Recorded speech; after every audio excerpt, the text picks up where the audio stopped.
Je viens d'avoir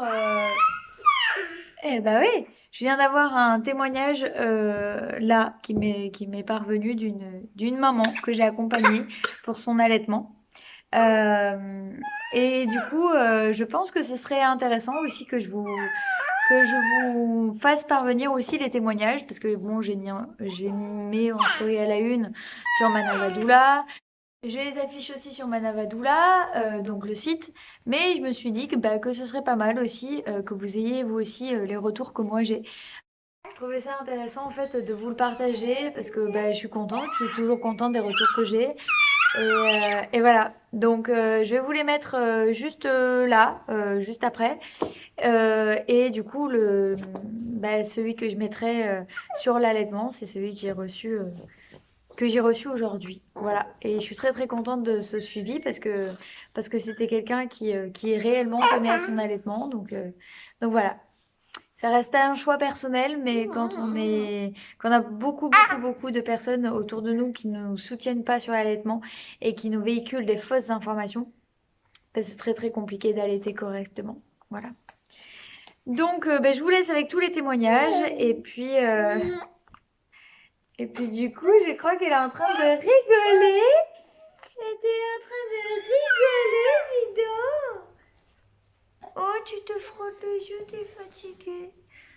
Oh, je crois qu'on va aller faire un petit dodo pendant que maman elle va faire le montage du vlog.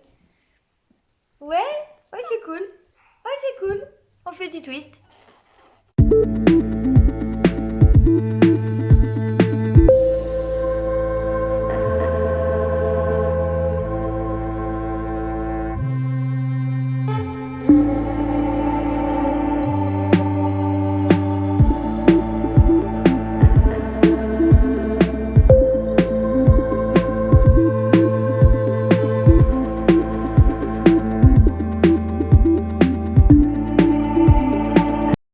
Donc ça va, ça démarre petit à petit. Il y a des personnes qui me disent oui, oui, ne t'inquiète pas, j'attends juste. Soit elles attendent d'être enceintes, soit elles attendent d'avoir accouché, soit elles attendent justement de pouvoir être à la fin de leur grossesse pour vraiment s'intéresser pleinement à l'accouchement.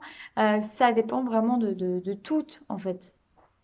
Au final, chaque personne ressent ou non le besoin d'être suivie par une doula. Mais j'avoue que dans d'autres pays, c'est vraiment quelque chose qui est aussi courant qu'une sage-femme ou qu'une conseillère en lactation. Alors que ici en France, c'est vrai que c'est pris comme vraiment quelque chose de facultatif, alors que dans certains pays, c'est vraiment un truc qui est en pleine expansion. J'avoue que même en France, ça devient quelque chose d'un petit peu plus connu, petit à petit en fait. Voilà, on travaille en complément avec les sages-femmes. Il y a certaines sages-femmes qui font carrément appel à des doulas pour leurs clientes, pour qu'elles soient accompagnées aussi. Parce qu'on est vraiment complémentaires avec les sages-femmes. On ne remplace pas une sage-femme. On n'a absolument pas le côté médical du suivi. Mais pour le coup, on a vraiment le côté psychologique, émotion, ressenti. On travaille avec le passé de la personne, mais aussi son futur. On travaille vraiment... En fait, vraiment pour être doula, il faut vraiment avoir ce côté humain, avoir un côté humain, avoir un côté vraiment empathique, bienveillant, quelque chose de doux, quelque chose à transmettre en fait. Vraiment, il faut avoir quelque chose à transmettre.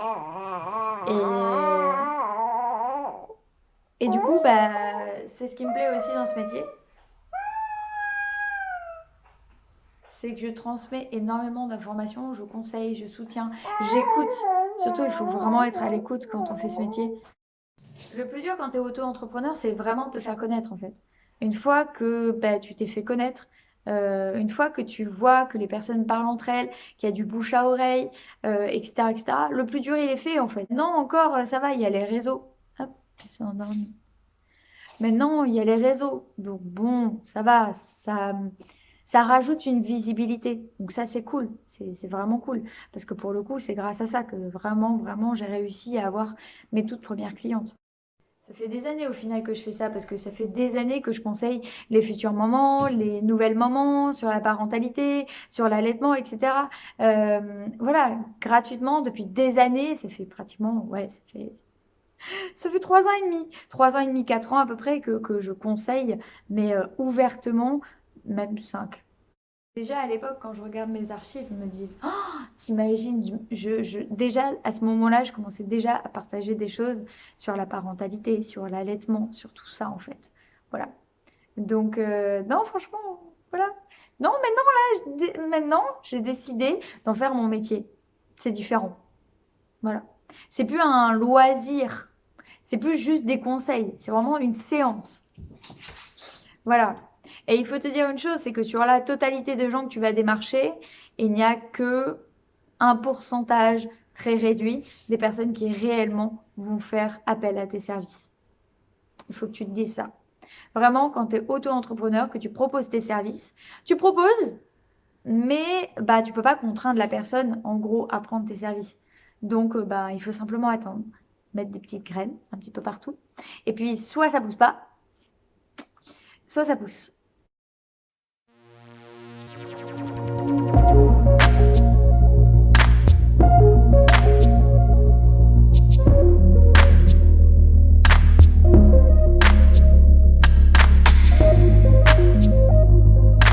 Maggie, Mana, papa, Tahiti, Hawaï et maman. On est tous là.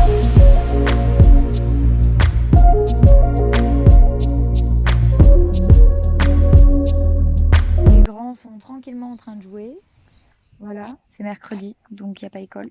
Le jardin, ils ont tellement d'espace qu'en fait, c'est nickel quoi, pour pouvoir bouger, courir. J'avoue que je me reverrai pas revenir en appartement là, honnêtement. Hier soir, on a fait une soirée un peu spa, un peu, tu vois. Genre, on a couché les enfants, même la petite dernière. On a mis de la musique douce et en fait, on a fait massage du visage, soins, épilation sourcils.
Distributeur de gratouilles.